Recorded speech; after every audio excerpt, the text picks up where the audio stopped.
What's up, everybody? Welcome to the Mr. Irrelevant NFL Draft Podcast, hosted by me, Nick Frias.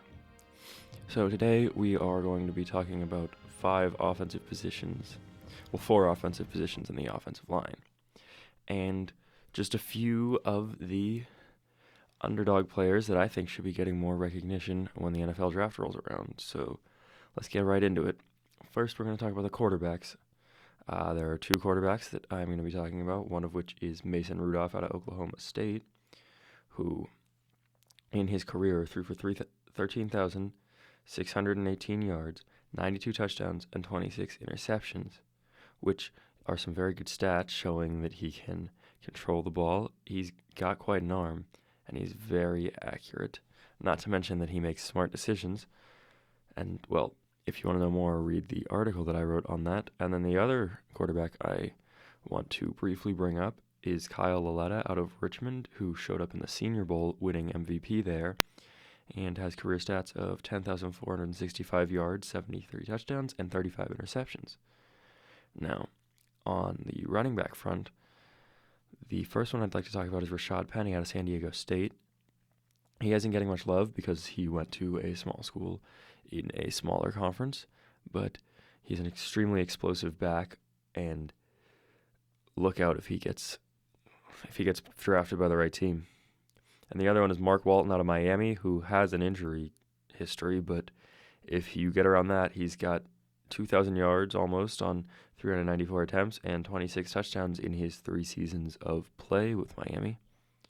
So he's definitely someone to look out for in those later rounds, and maybe even earlier because everyone drafts running backs too early nowadays.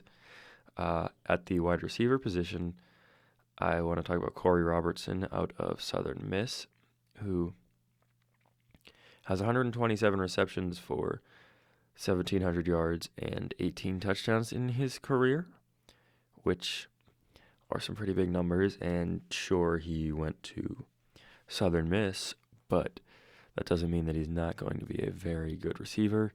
And this receivers class just has a lot of 6-foot-plus receivers that are athletic and can get the ball when you need them to. Corey Robertson's one of those guys, and I think he's being overlooked because of the school he went to. And then the other guy is Dante Pettis out of Washington, who is a very explosive receiver, very good possession receiver, had 2,256 yards for 24 touchdowns on 163 receptions in his career, which are some very good numbers.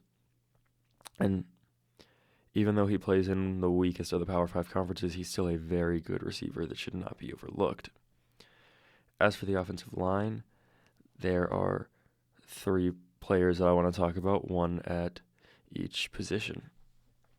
On the tackle front, there's Joseph Noteboom out of TCU, who is just a very good prototype offensive tackle and a very good guy that you'd like to have at your blind side. And then at guard is Skylar Phillips out of Idaho State, who is also a very good prototype offensive lineman. He's better at playing on the inside than he is on the outside, but he's a flexible offensive lineman. And then the center is Will Clapp out of LSU.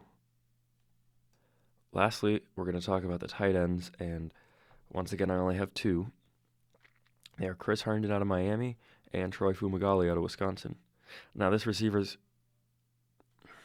tight ends class has a few bright spots, but no one really sticks out as special, which is why I think it's weird that guys like Fumagalli and Herndon, who both had 7 touchdowns and more than 1,000 yards in their careers, are getting overlooked for some of these other guys that are definitely good, but I don't know if they're better than Herndon or Fumagalli.